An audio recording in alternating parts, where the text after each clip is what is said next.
If you can't get your spouse to stop complaining all the time, then you're gonna wanna stick around and watch this video, because I'm gonna give you the path forward to get yourself out of this nasty situation. Because the reality is, none of us wanna be here with a complaining spouse, the bickering, the arguing. It doesn't feel good, it doesn't get us motivated, and it definitely doesn't make us want to attack the day.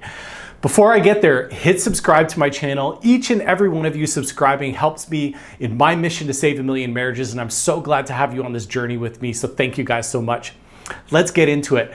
Why does someone complain? And I know that's the question that's burning off in your mind, but the thing is that if you go around asking yourself, why is my spouse complaining all the time, you're gonna miss the forest through the trees. And you probably haven't been following me either over on Instagram, or you're just starting to get to know me here over on YouTube. I don't ask the why question. And here's why. Most people would go to their spouse, or most therapists would tell people to go to their spouse or their partner and ask, what's going on? Why are you complaining all the time? The problem with that question is that it further connects them to the pain that they're experiencing or that they're feeling in the moment. So you go to your spouse and you say, why are you complaining? Why are you bickering? Why this? Why that? All it does is connect them to the sensation, the feeling, the emotion, whatever it is that they don't want. And you don't want that, because if you do, what you're doing is you're fanning the flame. See, you're gonna have the complaining and the bickering and the arguing, but now you're asking, why do you have that? And so you've got the thing that you don't want, which is that complaining, the arguing, the bickering, and now you're having the conversation about the complaining, arguing, bickering. This is what I call the meta conversation. So we've got the thing we don't want, and now we're talking about the thing that we don't want.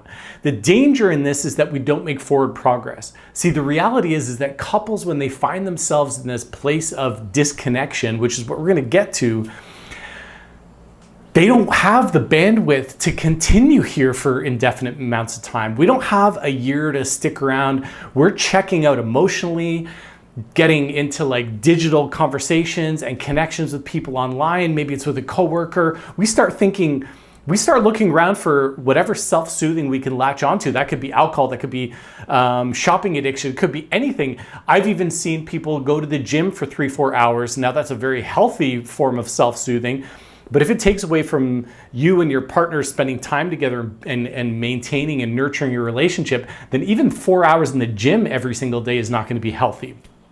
But if you connect your spouse to the thing that they don't want, which is why are you complaining all the time, now all of a sudden you guys are just going back and forth talking about that thing you don't want. So what I want you to do is to kick that why question to the curb. And indeed, I never ask the why question with any of my clients. I've been working with the clients now for almost 10 years, and I've yet to ask a client why they feel a certain way. Now, this is in great contrast to what all my peers and all the other therapists and relationship experts want to do or want to ask. The reason why I don't do that is because I'm not even remotely interested in trying to connect someone to the thing that they don't want, i.e. complaining. What I want to do is I want to ask them, what would you rather be doing instead? How would we be showing up in our relationship if we weren't complaining, if we weren't bickering, if we weren't arguing? Burn this in your brain, because this is really simple advice that doesn't take a lot of effort to remember. So you hear your spouse coming to you with a complaint. Maybe they're upset at something that you said, something that you did, because you're thoughtless, lazy, and insensitive, which all of us can be, by the way. Use that as a trigger to say, oh, you know what? I'm not going to ask about what's going on right now. What I'm going to be doing is I'm going to future orient them, and I'm going to ask, hey, you know what? If you felt good about whatever is going on here right now, whether it's the dishes, whether it's the drop-offs, whether it's our finances, if you felt good about it so that you weren't complaining, what would we be doing instead? So this is a therapeutic question that I ask my clients all the time, and that I want to give you guys that skill to go and ask your partner. If we weren't complaining, if we weren't bickering, if we weren't arguing, what would we be doing instead? This is so important, because what I'm doing is I'm connecting you guys with what you want, not connecting you with what you don't want, which is what a lot of other people want to do. It definitely keeps their lights on and it pays their rent. But that's not what I'm here. What I'm here for is to try to help you guys move forward, move that needle forward. I want you to get out of this wet paper bag. Now, I get a lot of criticism from people saying, yeah, but you know what, Jonathan? The reality is I need to get this off my chest. I need to share what's going on for me. Well, you know what? You can give them the space to do that. So if they're going to come and complain to you, if they're going to be angry, bicker, the frustration, the resentment's going to come out, let them talk, let them spill it out. Even as a therapist, I have no magic bullet or no magic cure for negative emotions. Sometimes those just need to come out and they need to run dry. So what I'm asking you as their spouse is to just sit there and take it. No, I'm not saying that you got to be a punching bag. Definitely that's not good. You don't want to be involved in an emotionally abusive situation. You don't want to be, taking it on all sides. But let your partner express what they want to say, and then all you can do is just ask follow-up questions. What else? What else? What else? Is there anything else that you're wanting to get off your chest? How else can I show you that you're seen, that you're valued, that you're heard?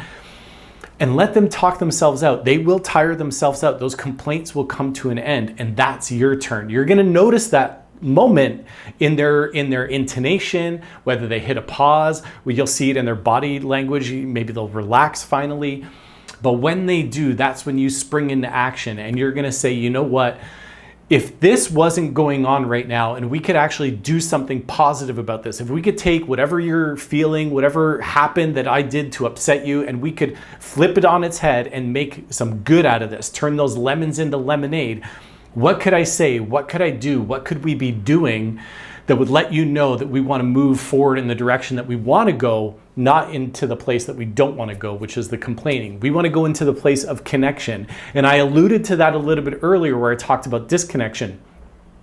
If someone has the capacity to complain to you day in, day out, if someone has the capacity or has trained themselves to only see your negative or how you're not showing up or how you're letting them down, how you're hurting them or disappointing them, that in and of itself is just simply a sign that they've lost an emotional connection with you.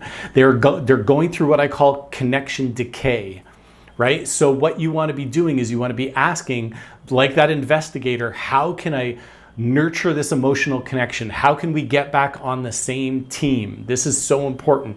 So remember, we're letting them spill all the complaining out. We're letting it just come out like a fire hose, and let that all come out until they're finally talked out. They're exhausted.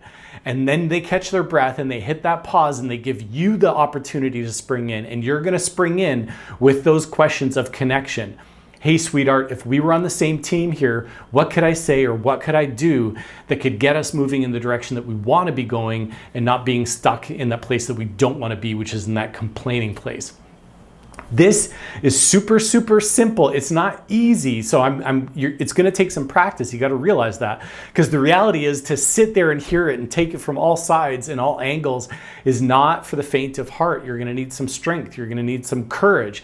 But just remember that if I can give you the why is that they're just feeling emotionally disconnected.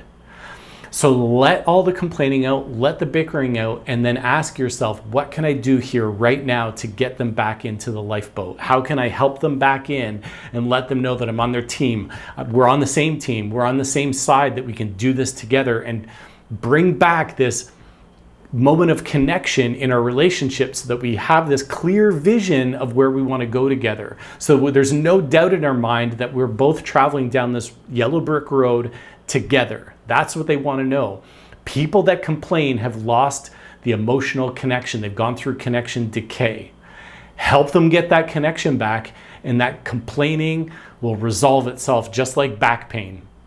So guys, thank you so much for being here. Hit that subscribe button. And if this was helpful, don't forget to smash that like button. Come and follow me over on Instagram at Couples Therapy with Jonathan. And I will see you guys again at the next video.